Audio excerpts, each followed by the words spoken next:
নমস্কার বন্ধুরা, এই ভিডিওতে তোমাদের মধ্যে বেশ কয়েকটা গুরুত্বপূর্ণ আপডেট নিয়ে আলোচনা করার আছে। সেক্ষেত্রে ভিডিওটা না স্কিপ করে পুরোটা দেখার অনুরোধ থাকলো।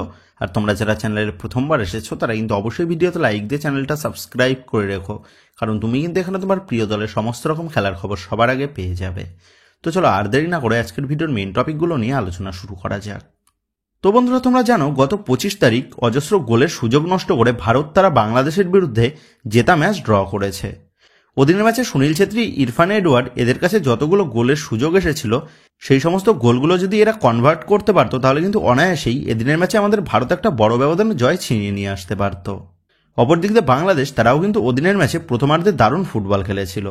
ইভেন তারা বেশ কিছু শট অন টার্গেটও রেখেছিল ভারতের গোলপোস্টের দিকে। তবে ভারতের গোলপোস্টের নিচে ছিল বিশাল কায়েত, যে এদিনের ম্যাচেও দুর্দান্ত ভরসা জুগিয়েছিল ভারতবাসীর মনে। তবে ম্যাচ শেষে জাতীয় দলের আর এক গোলকিপার গুরপ্রীত সিং সান্ধু সে তার সোশ্যাল মিডিয়াতে তার একটা ফটো পোস্ট করে এবং সেই ফটোর ক্যাপশনে তিনি লেখেন, এটাই পার্থক্য।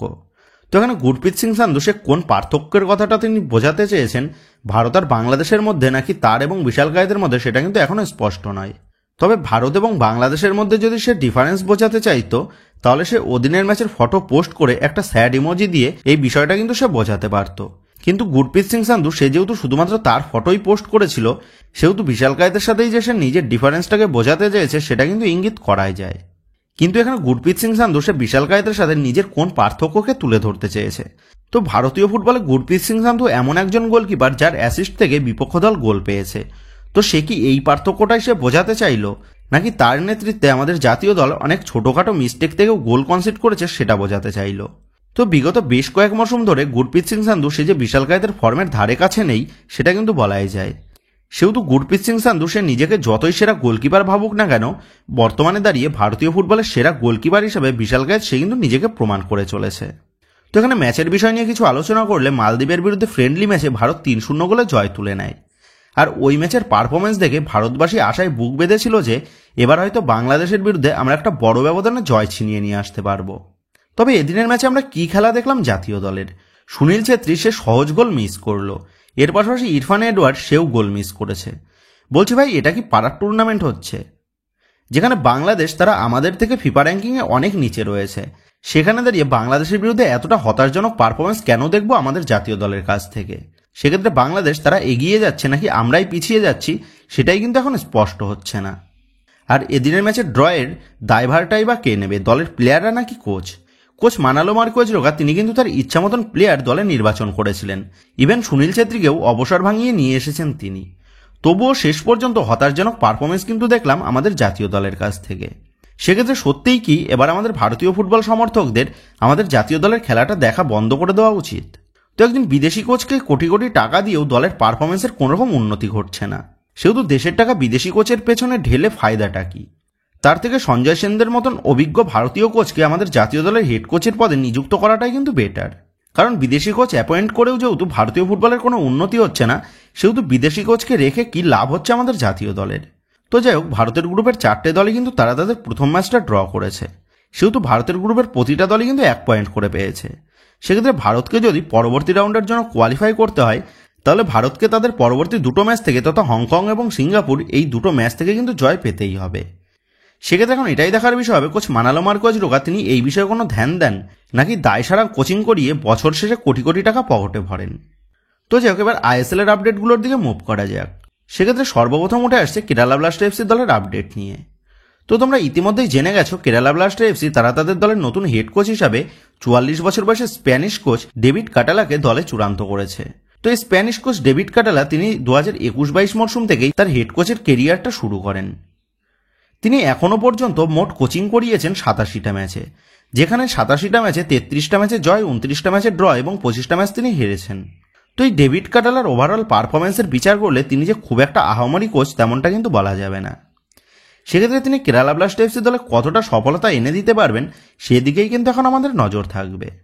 তো যেমনটা খবর, কেরালা ব্লাস্টার এফসি দলের এই নতুন হেড কোচ ডেভিড কাটালা তিনি এই মাসের শেষেই কেরালা ব্লাস্টার এফসি দলের সাথে যোগ দেবেন এবং তার নেতৃত্বেই কেরালা ব্লাস্টার এফসি দল তারা সুপার কাপে খেলতে নামবে। সেক্ষেত্রে এই সুপার কাপেই অনেকটা স্পষ্ট হয়ে যাবে কেরালা ব্লাস্টার এফসি ম্যানেজমেন্ট তারা তাদের দলের নেতৃত্ব সঠিক ব্যক্তির হাতে তুলে দিয়েছেন নাকি। তো এবার নেক্সট আপডেটটা বেরিয়ে আসছে 26 বছর বয়সী নাইজেরিয়ান সেন্টার ফরওয়ার্ডের প্লেয়ার ব্রাইট এনোবাখারেকে নিয়ে। তো এই ব্রাইট এনোবাখারেকে আশা করি তোমাদের সকলেরই মনে আছে। 1.4 কোটি টাকা মার্কেট ভ্যালুর এই নাইজেরিয়ান স্ট্রাইকারটা 2020-21 মৌসুমে ইস্টবেঙ্গল দলের হয়ে আইএসএলে তিনি খেলে গেছেন, যেখানে ইস্টবেঙ্গল জার্সিতে 12 ম্যাচে 3টে গোল এবং 1টা অ্যাসিস্ট তিনি করেছিলেন। ক্লাব ক্যারিয়ারে মোট 144টা ম্যাচ তিনি খেলেছেন, যেখানে 30টা গোল এবং 14টা অ্যাসিস্ট রয়েছে তার খাতায়। তো এই ব্রাইট এনোবাখারে সে বর্তমানে উইদাউট ক্লাব রয়েছে এবং যেমনটা খবর জানা গেছে আইএসএলের বেশ কয়েকটা ক্লাবের তরফ থেকে ইন্টারেস্ট শো করা হয়েছে এই ব্রাইট এনোবাখারের ওপর। সেক্ষেত্রে এখন এটাই দেখার বিষয় হবে এই ব্রাইট এনোবাখারেকে আমরা আবারও আইএসএলে কামব্যাক করতে দেখি কিনা। সেক্ষেত্রে ব্রাইট এনোবাখারের বিষয়ে আবারও নতুন কোনো আপডেট বেরিয়ে আসলে অবশ্যই কিন্তু তোমাদের জানিয়ে দেব। তো এবার নেক্সট আপডেটগুলো মোহনবাগানকে নিয়ে। মোহনবাগান ম্যানেজমেন্ট তারা আসন্ন মরশুমে তাদের দলে বেশ কিছু গুরুত্বপূর্ণ পজিশনে নতুন প্লেয়ার রিক্রুট করতে চলেছে, সেটা কিন্তু তোমরা জানো। যেখানে দলের সেন্টার ব্যাক পজিশনে একজন ভারতীয় প্লেয়ারের আগমন ঘটতে চলেছে এটা কিন্তু পুরোপুরি নিশ্চিত। আর সেই মতনই যে প্লেয়ারটার নাম সবথেকে বেশি জোরালোভাবে জানা গেছে মোহনবাগানকে কেন্দ্র করে, সেই প্লেয়ারটা হচ্ছে মুম্বাই সিটি এফসি দলের ভারতীয় ডিফেন্ডার মেহতাব সিং। এবং যেমনটা খবর এই মেহতাব সিংকে দলে নেওয়ার বিষয়ে পজিটিভভাবেই এগোচ্ছে মোহনবাগান ম্যানেজমেন্ট। তবে মেহতাব সিংয়ের সাথে যেহেতু মুম্বাই সিটি এফসির এখনও চুক্তি বাকি রয়েছে, সেহেতু মুম্বাই সিটি এফসি তারা তাদের দলের এই গুরুত্বপূর্ণ প্লেয়ার মেহতাব সিংকে ছাড়তে কতটা রাজি হবে সেই নিয়েও কিন্তু যথেষ্ট সংশয় রয়েছে। আর যদি ছাড়েও সেটাও কিন্তু একটা মোটা টাকা ট্রান্সফার ফির বিনিময়ে তাকে ছাড়বে। সেক্ষেত্রে শেষ পর্যন্ত গিয়ে যদি মুম্বাই সিটি এফসি তারা এই মেহতাব সিংয়ের ডিলটাকে কমপ্লিকেটেড করে দেয়, তাহলে কিন্তু মোহনবাগান ম্যানেজমেন্ট তারা তাদের এক পুরনো টার্গেটের দিকে মুভ করতে পারে। আর সেই প্লেয়ারটা হচ্ছে 24 বছর বয়সী ভারতীয় সেন্টার ব্যাক পজিশনের প্লেয়ার হরমিপম রুইভা। 2 কোটি টাকা মার্কেট ভ্যালুর এই হরমিপম সে বর্তমানে খেলছে কেরালা ব্লাস্টার এফসি দলের হয়ে।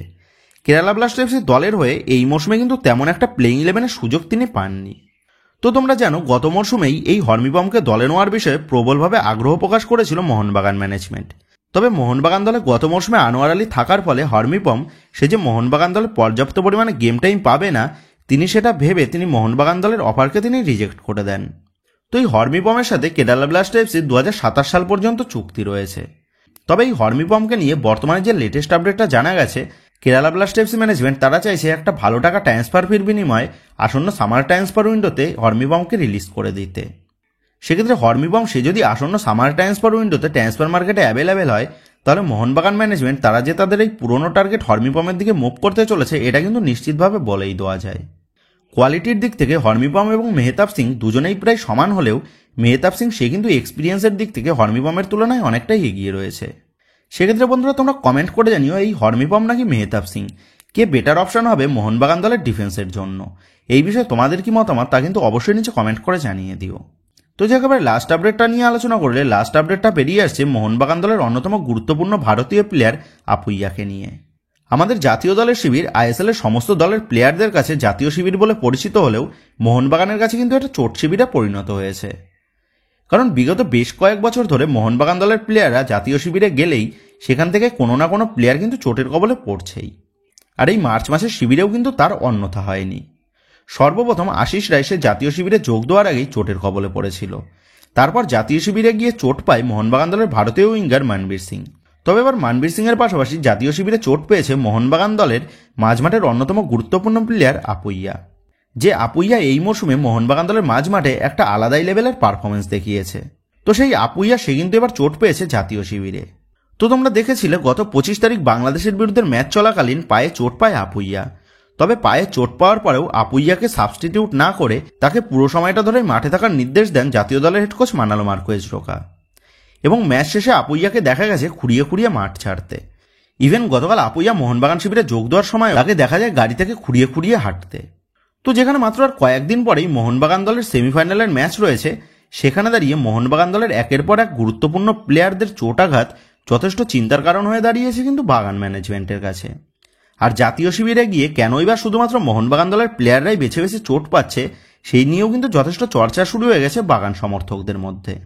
তো যেমনটা খবর আজ আপুইয়ার চোট পাওয়ার জায়গায় এমআরআই করা হবে এবং তারপরেই জানা যাবে আপুইয়ার চোট কতটা গুরুতর। তবে আপুইয়ার চোটটা যদি বেশ খানিকটা গুরুতর হয় তাহলে এই চোটের গভীরতার পেছনের মূল দোষী থাকবে কিন্তু কোচ মানালো মার্কোয়েজ রোকা। কারণ আপুইয়া চোট পাওয়ার পর কোচ মানালো মার্কোয়েজ রোকার উচিত ছিল তাকে সাবস্টিটিউট করা। তবে কোচ মানালো মার্কোয়েজ রোকা সেটা করেনি। যেখানে দলে আপুইয়ার সাবস্টিটিউট হিসাবে প্লেয়ারও অ্যাভেলেবেল ছিল। তো যাক আমরা আশা করব আপুইয়া সে যেন গুরুতর চোটের কবলে না পড়ে এবং আসন্ন সেমিফাইনাল ম্যাচে শুরুর থেকেই যেন সবুজ মেরুন জার্সিতে আপুইয়াকে মাঠে দেখতে পায় মোহনবাগান সমর্থকরা। তো বন্ধুরা, এই ভিডিওতে গুরুত্বপূর্ণ আপডেট করা নিয়েই তোমাদের মধ্যে আলোচনা করার ছিল। তো আশা করি ভিডিওটা তোমাদের ভালো লেগেছে। তো যদি ভিডিওটা ভালো লেগে থাকে তাহলে ভিডিওতে লাইক দিয়ে চ্যানেল সাবস্ক্রাইব করে পাশে থাকা বেল আইকনটা অবশ্যই প্রেস করে দিও। আর তোমরা যারা এখনও পর্যন্ত আমাদের সোশ্যাল মিডিয়া পেজের সাথে যুক্ত হওনি তারা কিন্তু অবশ্যই নিচের ডিসক্রিপশন বক্সের লিঙ্ক থেকে আমাদের সোশ্যাল মিডিয়া পেজের সাথেও যুক্ত হয়ে যাও, কারণ এখন কিন্তু সমস্ত লেটেস্ট আপডেটগুলো সবার আগে আমাদের সোশ্যাল মিডিয়া পেজেই পোস্ট করা হয়। আর তোমরা এখন ফেসবুক এবং ইনস্টাগ্রামে গিয়ে তোমরা আমাদের এই চ্যানেলটার নাম লিখে সার্চ করলেও তোমরা কিন্তু আমাদের ফেসবুক এবং ইনস্টাগ্রাম পেজটাও খুঁজে পেয়ে যাবে।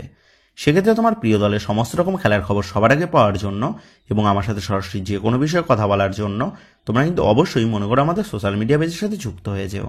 তো বন্ধুরা, এই ভিডিওটা এটুকুই ছিল। তো আসি বন্ধুরা, দেখা হচ্ছে পরের ভিডিওতে।